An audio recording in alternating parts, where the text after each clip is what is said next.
let's bring you in. We're going to try and end today's news with a bit more uplifting, but for me to hear a former MP daring to go onto the public stage to criticise not only his colleagues but the system and indeed the judiciary, this is something which should be uplifting, because of course if Andrew Bridgen can speak out, then other people can come forward from within the political arena, and surely we should be giving them maximum support to do just that.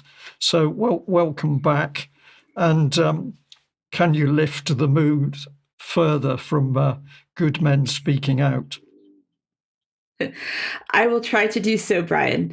I just wanted to do a little segment here on what I consider to be beautiful culture. It's part of traditional English culture, and English music, and Renaissance music in particular, is something that I have loved for many years before I moved across the pond. And I think this was something that maybe can help us fight the darkness and the satanic messages, including what we saw in Ben's coverage earlier in the program. But I also want to emphasize that in order to save English culture and all these traditional bits of beauty that we can find, we have to get out there and partake and participate in order to save it. And if we don't do that, then it will go away. So here's something I did yesterday. This was in the village of Corbridge in Northumberland, up here in the northeast of England, and I attended an event from the Corbridge Chamber Music Festival. These are some photos that I took before the event. This was when I was walking into the village from the south side of the village, where the railway station and the car park are, crossing the River Tyne into the village of Corbridge. Just a beautiful day, even though the weather wasn't absolutely perfect. It was still a bit of scenery, and you could hear the river flowing and just see the beauty of the trees and the North Pennines in the distance, just beautiful. So as I walked through into the village, eventually I reached the parish church of St. Andrew, which is the location of the concert, which is right in the middle of the village, surrounded by lots of beautiful cafes and cobblestones and all of the sort of picturesque things that you think about when you might think about a beautiful traditional English village. And inside the church where the concert was held, I have a photo of that as well. So we see sort of the very traditional beauty that we come to expect when we visit the Church of England or any church or any sort of religious location in the traditional England. So the concert that I went to hear in particular, and I made a really strong point to hear them, this was called the Flutes and Frets Duo. And I've played the flute since I was maybe 7 or 8 years old. And I started learning to play Renaissance music on the flute when I was around 15. So I was really interested to hear this. They described the concert, and these are two young musicians who I really think should be supported. They described the concert from the program as, quote, a fascinating journey through the 500-year-long history. That's a long time. Of the flute and the guitar, featuring a myriad of instruments, ancient and modern, in a selection of the Flutes and Frets duo's favorite repertoire. So one of the things that they opened with, the first piece included part of a song from 1597 called Now, Oh Now, I Needs Must Part. This is written by a composer called John Doland. He was an English Renaissance music composer who was born in 1563 and died in 1626. So I'm going to explore a little bit more about this in extra for our members, but I just want to read a few lines as a sort of a palate cleanser from some things that we heard and saw earlier in the news. So this is the first verse from the song. Now, oh now, I needs must part, parting though I absent mourn. Absence can no joy impart. Joy once fled cannot return. Where I live, I needs must love. Live lives not when hope is gone. Now at last despair doth prove. Love divided, loveth none. So that's just the first verse of that beautiful song. And this weekend, Brian, I'm going to be attending the opening weekend of the Edinburgh Festival. I'm expecting it's going to be a mix of old and new culture, so I will try to choose appropriately, and I will see what I can report from the festival on next Monday's news. Yeah, what wonderful, Diane. And of course, a major point for you here is that if people want to keep their culture, they have to support it. And when these little events happen, often they get missed because they're not advertised properly in the mainstream media.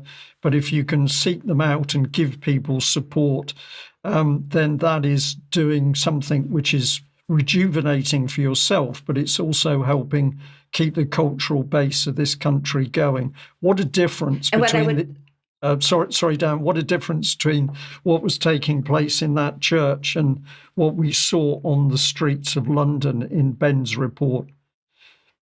Absolutely. And what you invited me to add is that there will be a link in the show notes to support these two young artists from the Flutes and Frets duo. They have recorded their first CD back late last year, and they are asking for donations with this small record company that wants to make their CD available. So if there's any way that you could potentially think about donating to these two wonderful young people, I would highly encourage you to do so. Okay, now you've got a couple of videos to end, which is back on the theme of local people doing local things through local councillors absolutely can make a difference.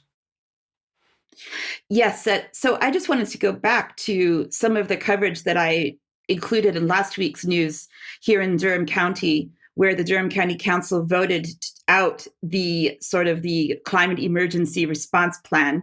Overwhelmingly, I should note that there are 68 Reform UK councillors out of 94 councillors here in the county Durham Council. And so this was really quite phenomenal. But I wanted to highlight a little bit more of the work that some of the councillors that I interviewed, and these again are UK column exclusives. So the first one I want to go back to is Councillor Ian Catchpole. I actually saw Councillor Catchpole yesterday at my local Stand in the Park group, who decided to make an appearance. And he talked to several of us who were there, and Ian and I had a really good conversation about some of the things that he is currently reading and learning and what he is trying to engage with to help him understand what exactly is going on in this country and in the world, and ultimately what we can do about it. So here's a short clip that was another part of the interview that I recorded from him last week, where he was talking about a sensible approach to looking at renewable energy sources that will truly be beneficial to the planet. Me, like a lot, it just sounds expensive, because if you look at the plan for change, it's millions of pounds, right? Well, offshore wind's 4 times more expensive than onshore. Right. Yeah. Because So it's very expensive. That's what I'm saying. Yeah. But it's also we've already got existing wind farms. We've got Dogger Bank existing. Right. What we don't do, is we don't site battery storage close to the shore where the power comes in, store it. Wind energy is intermittent. Right. Right. So since that's intermittent, solar power is very peaky. Especially in this country. So both of those technologies, they require an element of storage before they go to the national grid. Yeah. Yeah, that's what people don't understand. They just think, we'll do loads of solar, we'll do loads of wind. That doesn't work that way. You need to sort the energy out before it goes into the national grid. Okay? Yeah. But, that makes sense. Okay. Thank you. Yeah. So there's quite a bit to take in there, and a lot more that I think I need to learn to understand all of what he explained. But again, going on to another example from the interviews I did there last week at the council meeting, this is Councillor Darren Grimes. He is the deputy leader of Forum UK in County Durham. And this was at the end of when we discussed the scrapping of the net zero climate emergency policy. Here's what he had to say about the work that I've been doing around the library books and education. And that actually, third, that I want to work with you as well, and this is an exclusive, on countering the indoctrination of our children. Yes.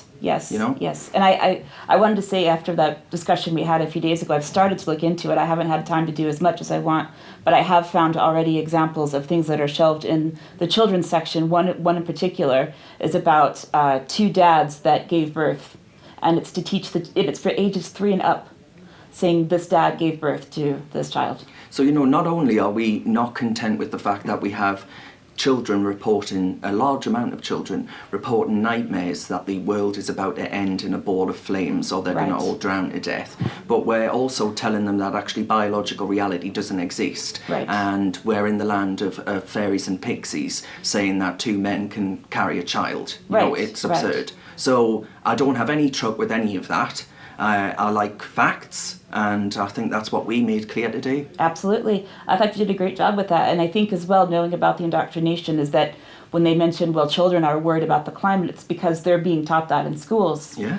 And not given any other options. Which proves that your work is so important and actually crucial to tooling people like myself with the weapons that we need to make the case against this kind of push to actually politicise our kids. Right, and that's exactly what's happening. So thank you again for that work, and we will continue to work on that issue. We will indeed. Thank you so much. Thank you for your time, and thank you again for your work today.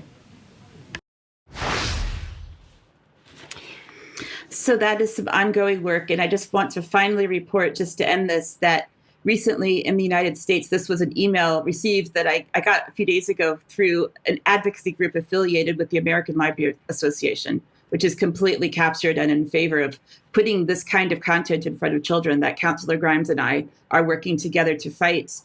They have reported in a very negative way, but it's actually very good news, that there have been 596 books pulled from the shelves in the Defense Department of United States schools that serve the military children as part of the approach to removing this kind of information from government materials. Now, there are 596 books. We can't talk about all of them, but there will be a link to the full list, which has recently just been revealed online.